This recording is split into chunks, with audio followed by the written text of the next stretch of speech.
You're about to go on an adventure in a fascinating place called Dinosaur World. When you hear this sound,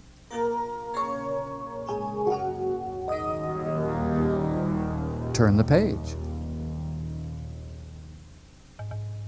Timothy McDunn was dressed for adventure. He was wearing hiking boots, rugged-looking pants, a camouflage-colored shirt, and an old floppy hat borrowed from Grandpa McDunn. He had binoculars hanging around his neck, and he was just buckling a survival kit to his belt when his mother came in. She smiled. We're just going to Dinosaur World, Tim, not to the jungle or someplace dangerous. You never can tell, was all he said. Out in the hallway, Mr. McDunn was looking for something. We can't leave for Dinosaur World until I find my coat. Mary McDunn, Tim's sister, opened the closet door. Here it is, Dad. Can we go now? As soon as I find my keys. Mary reached into the coat pocket and handed her father the keys to the car. Thanks.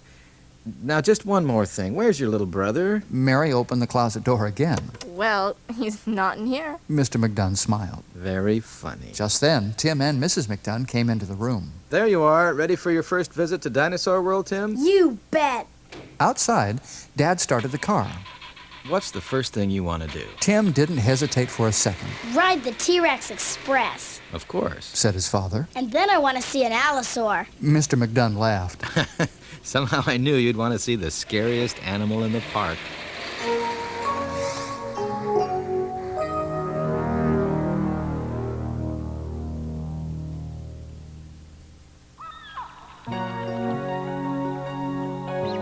Dinosaur World looked and sounded exactly the way Tim thought it should. Tall pines rising overhead, along with exotic ferns, ginkgo and monkey puzzle trees. Giant pterosaurs and pteranodons circling in the blue sky, their eerie, high-pitched squeals carrying across the distance. Roars, grunts, and growls coming from deep in the forest, made by who knows what kind of wild creatures. Rumblings and puffs of gray smoke and steam curling from the top of a small volcano. The girl at the entrance gave them each a ticket and a beautiful color map of the park. Then she handed Mr. McDunn a small box with an antenna. Here's your radio guide. Any questions you have about the animals, he'll be able to answer. If you're walking, stay on the marked paths. If you're riding the T-Rex Express, keep your arms and legs inside. And please, don't feed the dinosaurs. Tim laughed. Who could ever get close enough to a dinosaur to feed it?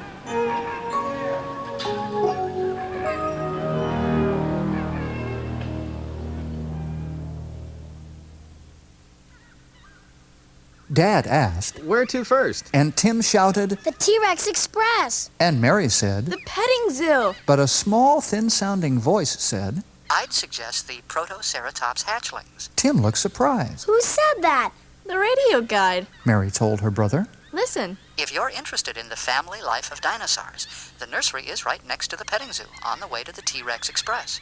10 of the eggs hatched last week. Szechuan, the mother Protoceratops, is very proud of her babies. Tim was getting impatient. I don't want to see a bunch of eggs. Tim, it won't take but a few minutes, and I'm sure there'll be plenty of exciting things for you to do today. Little did Mr. McDunn know how true that was.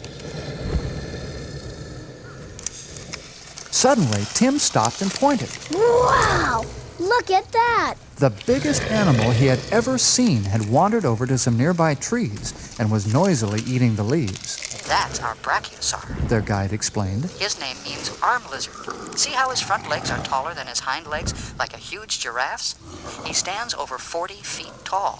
From head to tail, he's over 90 feet long and weighs more than 100 tons, as much as 20 big elephants. Tim was looking through his binoculars at the green and yellow-colored giant. He's even bigger than an apatosaur. He's the biggest land animal that ever lived. Here we are now. They entered a large glass-domed building and found themselves inside the Dinosaur World nursery.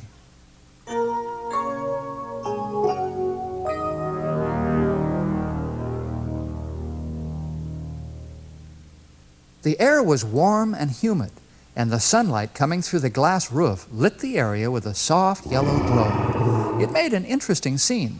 The McDunn family standing at the nursery window watching the dinosaur family. The radio guide's voice echoed strangely in the room. Protoceratops are the earliest known horned dinosaurs. They're like Triceratops, but not nearly as big. Tim wasn't very impressed. They sure don't have very big horns. He watched the 6-foot-long, 3,000-pound mother, Szechuan, nuzzle a few of the football-sized eggs that lay in the nest, while 10 tiny babies squirmed and squealed in the sand nearby. Mary thought they were cute. Oh, look, they're so tiny. Mrs. McDunn looked at her daughter. No, absolutely not. You're not going to bring one of those home. I think it's about time to get on board the T-Rex Express, Said Mr. McDunn.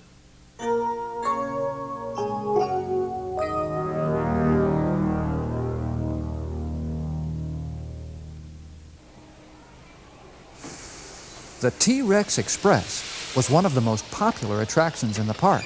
It was a train shaped just like a fierce Tyrannosaurus Rex. People could buy tickets and ride through all the different areas where the dinosaurs lived, watching the huge animals from the safety and comfort of the train. Tim bought a ticket for the Super Tour, a journey through the Triassic, Jurassic, and Cretaceous eras, all the periods of time during which dinosaurs lived. He meant to see everything in one day. His mom and dad and sister just bought tickets through the Triassic. After that, Tim would be on his own. He was very excited. Finally, the whistle blew, steam curled from the nose of the T-Rex engine, and he was off on his trip through Dinosaur World, comfortably inside one of the most ferocious carnivores ever to roam the earth.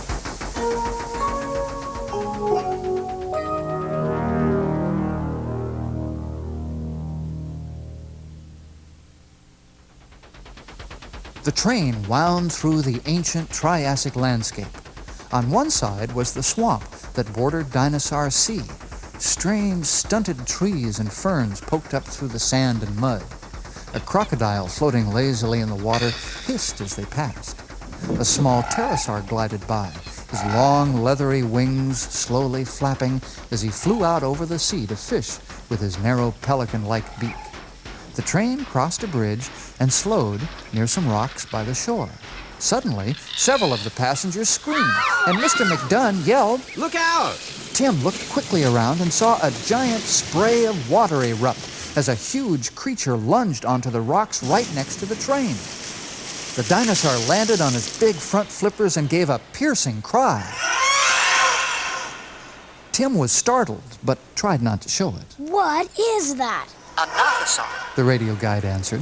an amphibious reptile about 25 feet long. He lives part of the time in the water and part of the time on land, but he doesn't usually come this close to the train. Careful, don't lean too far out of the window. The sea serpent's long, curved neck swayed like a snake. The thin head came closer and closer until Tim could hear him breathe and see water dripping from his needle-sharp teeth. Then, without warning, the nothosaur gave another ear-splitting shriek and slipped back under the water, leaving the boy a little frightened and wondering how much excitement the rest of the trip would bring.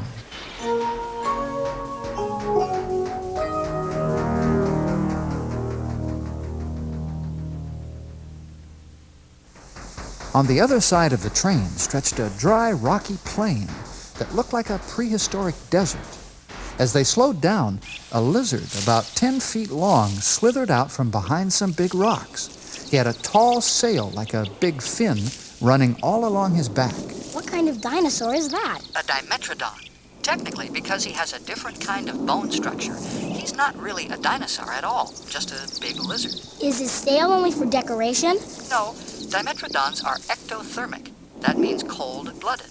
They need heat from the sun to live, but too much sun makes them overheat. So scientists think reptiles like the dimetrodon used their sails to help regulate body temperature. Aren't dinosaurs what was that? Ectothermic. Thanks. Aren't they all cold-blooded too? Scientists used to think so, but after a lot of studying, they now think dinosaurs were warm-blooded or endothermic. Gee, just like people. Tim said.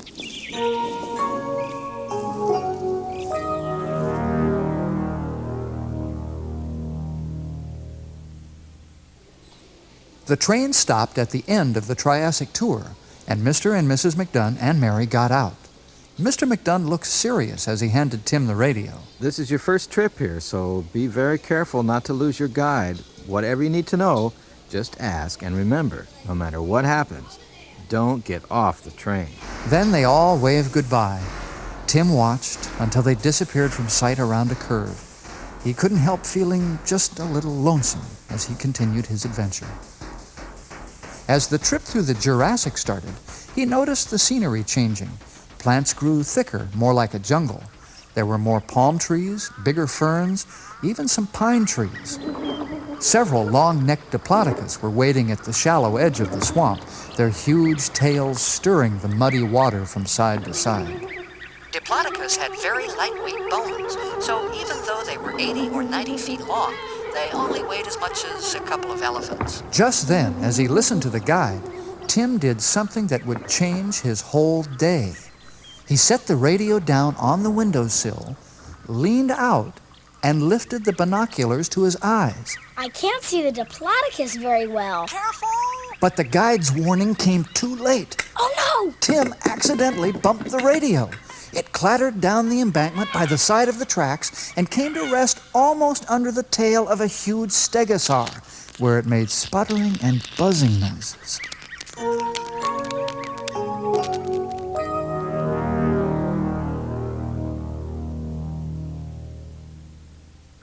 Almost without thinking, Tim jumped out and scrambled down the embankment. Passengers in the other cars were busy watching the diplodocus, so no one saw him leave the train. In a few steps, he reached the radio. The 30-foot stegosaur was eating. Tim was close enough to touch her, so he did. Wouldn't you? He reached out and very softly touched one of her tree trunk-sized legs. The skin felt thick and wrinkled, like an elephant's, but without any hair. A ripple went up the stegosaur's back, along the large bony plates used for defense against attacking carnivores. Her tail shook, and the dangerous spikes on the end rattled ominously. She turned her head to look at the odd little human creature. Tim quickly pulled his hand back. He must not have looked very threatening, because after a moment the stegosaur went right on eating. Tim picked up the radio. It was dirty and the antenna was bent. He shook it and heard an electronic buzzing. Was it broken? Then he heard something else. Something that immediately made him forget the radio and the huge dinosaur. As he looked up, he saw the T-Rex Express disappear from sight down the tracks. The train was leaving without him. He scrambled back up the embankment and began running along behind it, yelling. Wait! Hey! Wait for me! He stood panting, completely out of breath, helplessly watching as the train disappeared around a bend. A puff of smoke was the last thing he saw of the T-Rex Express. From far away, a lonely whistle echoed back down the empty tracks. Without any warning, almost by accident it seemed, he was alone, lost in the middle of Dinosaur World.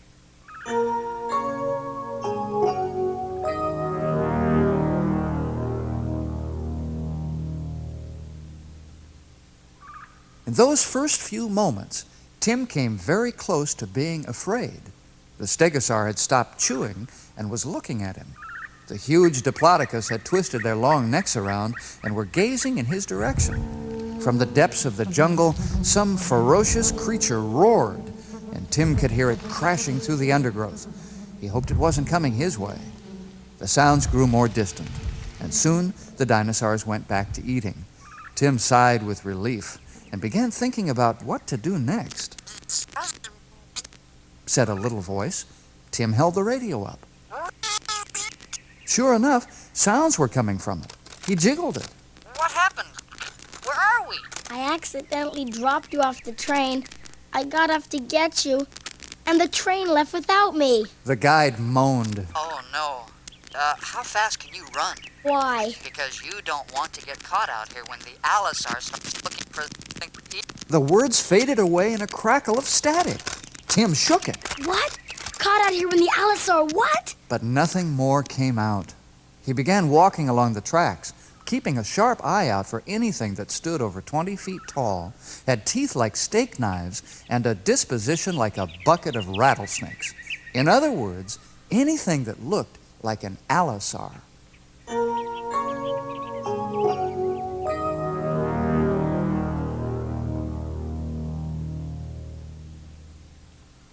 From the safety of the train, it had all been so different. But now, Dinosaur World seemed mysterious, strange, perhaps even dangerous. He came to a place where the trees arched over the tracks, making a dim green tunnel. He made his way quietly and cautiously, but when the bushes next to him started shaking violently, he yelled. Yikes! And when he heard a high, loud squeal, he ran and hid behind a giant tree fern. The bushes shook some more, and then out walked the strangest dinosaur Tim had ever seen. He was little, not any taller than Tim. His stout, round body was colored in green and orange patches, and he waddled on strong hind legs, using his tail for balance. But the strangest thing about the little dinosaur was his head. He had a flat yellow beak like a duck, big round eyes, and a weird tube or horn which curved back over his head about 2 feet. The radio came to life with a crackle. It's a baby Parasaurolophus, A pair of what? Tim asked in a whisper. a duck-billed dinosaur, Parasaurolophus. Why is he making that noise? He's probably lost and is calling for his mother. See if he'll eat some leaves. It might make him feel better. Don't feed the dinosaurs, the ticket girl had said. He never expected to get close enough to be able to. But then he never expected to get lost either. He picked some tender leaves and held them out. The dinosaur took a nervous step backwards, looking at Tim with big, moist eyes. Then, very slowly, he came closer and began nibbling. He was hungry. His eyes never left the boy. When he was done, he gave a soft bleat and backed away. Tim was amazed. Wow! I've never fed a dinosaur before.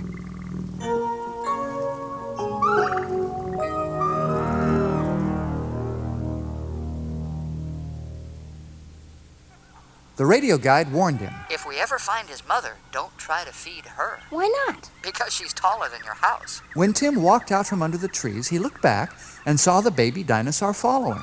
He tried to shoo him away. Go on. Go look for your mother. Don't follow me. I'm lost too. But the dinosaur stayed right behind, sometimes waddling along on his hind legs, sometimes hopping on all fours. After a while, Tim decided it was nice to have the company. He didn't feel quite so alone. They were walking beside some tall pine trees when something made a ferocious cawing sound. Get down! Shouted the radio guide. Tim barely had time to move as a brightly colored bird flew over his head and landed a few yards away. When he looked closer, he wasn't sure it was a bird at all.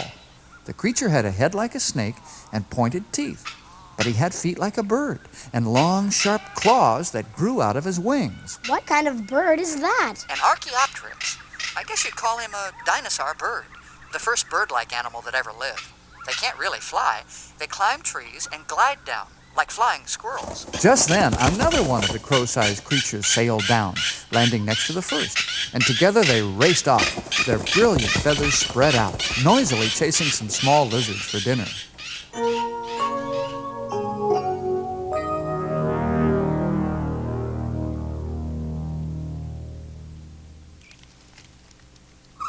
The baby dinosaur began to make a high, whining sound and looked around nervously.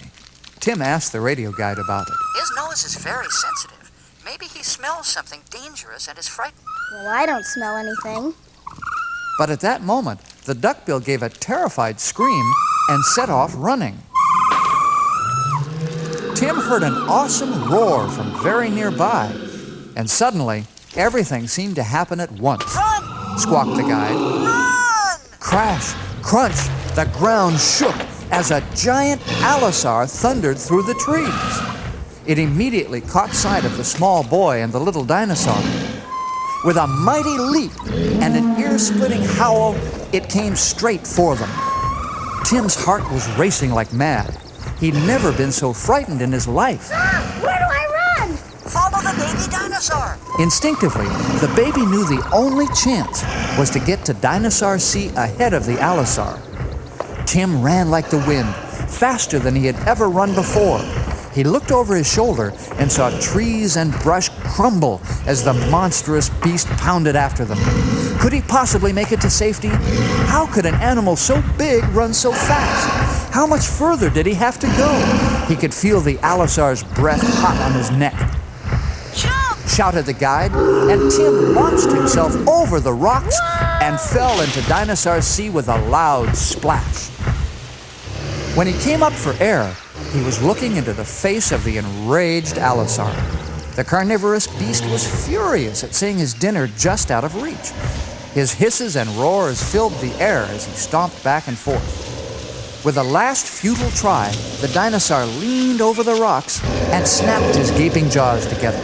By accident, one of his long teeth hit the edge of a rock. With a loud snap, the tooth broke off, falling right into Tim's upraised hand.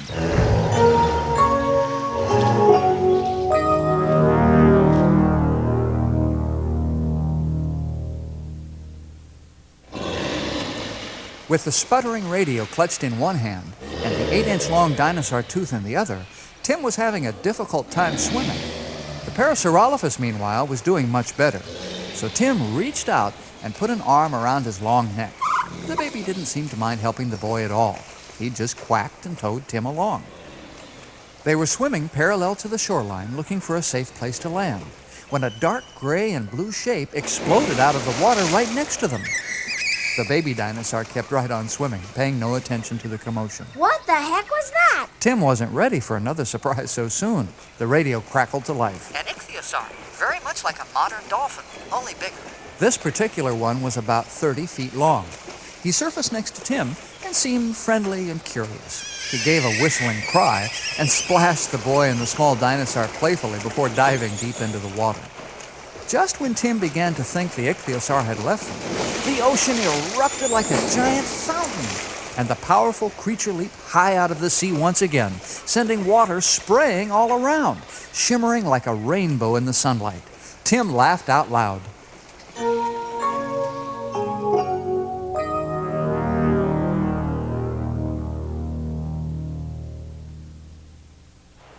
Finally, the boy and the dinosaur emerged on a sandy beach, far away from the roaring allosaur. Tim put the tooth in his pants pocket. Now that we're in the Cretaceous era, The radio said. there's a chance Tyrannosaurus Rex himself can show up. We better get out of here. Just then, the baby gave another loud squeal. Oh no, not again. Tim was getting ready to dive back in the ocean when he looked up and saw a much larger Parasaurolophus coming out of the trees. Must be his mother. Said the radio guide. Better stay out of her way. The huge duck-billed dinosaur, big as a bus, with a horn more than 6 feet long curving over her head, bent down and began nuzzling her baby and honking. Then together they turned and waddled into the forest and were lost to sight. Tim waved and felt like he was saying goodbye to a friend. Now he was alone again. He dug through his soggy survival kit, finally coming up with an old chocolate bar. He peeled the damp wrapper and began chewing. Soon, feeling a little better, he set off once more down the tracks of the T-Rex Express. Why hasn't anyone found me yet? He asked the radio guide. I don't know. They should be here any time now. Ahead, the Cretaceous forest became even thicker. Swamp cypress and fir trees grew up to the water's edge, and Tim noticed colorful flowers here and there. Herons perched on spindly legs in the shallow water. Ducks swam nearby, and a flock of gulls flew overhead. All of a sudden, from out of the trees ahead came another huge creature. Not another hungry meat-eater. Tim was just too tired to run and hide. But wait a minute, what kind of dinosaur was this? When it roared, steam actually came out of its nostrils. Tim stopped and stared as the monster came at him. The radio snapped and popped some more and said, It's about...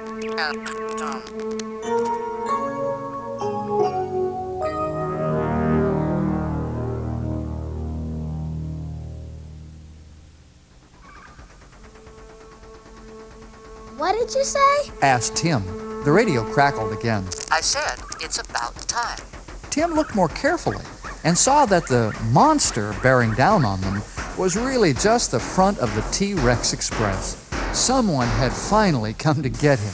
He sighed tiredly. My folks will be so relieved to see me again. A few minutes later, he was back on Mesozoic Mesa. The first thing he saw was his father, munching happily on a hot dog. Then he saw Mary standing at the nursery window, and his mother looking over the fence at the babies in the petting zoo. Tim was amazed. They didn't even know he'd been gone. They didn't know a thing about his adventure. He couldn't believe it. Mr. McDunn put an arm around his son's shoulder. So, was your super tour everything you wanted? Did you get to see any animals up close? Tell me all about it. As they walked back to the parking lot, the roars and growls of the wild animals filled the air behind them. The T-Rex Express whistle sounded, another trainload of passengers setting off, each visitor about to experience his or her own special adventure in Dinosaur World. Would Tim's family ever believe his adventure? Then he felt the sharp point of the allosaur tooth safe in his pocket, and he smiled.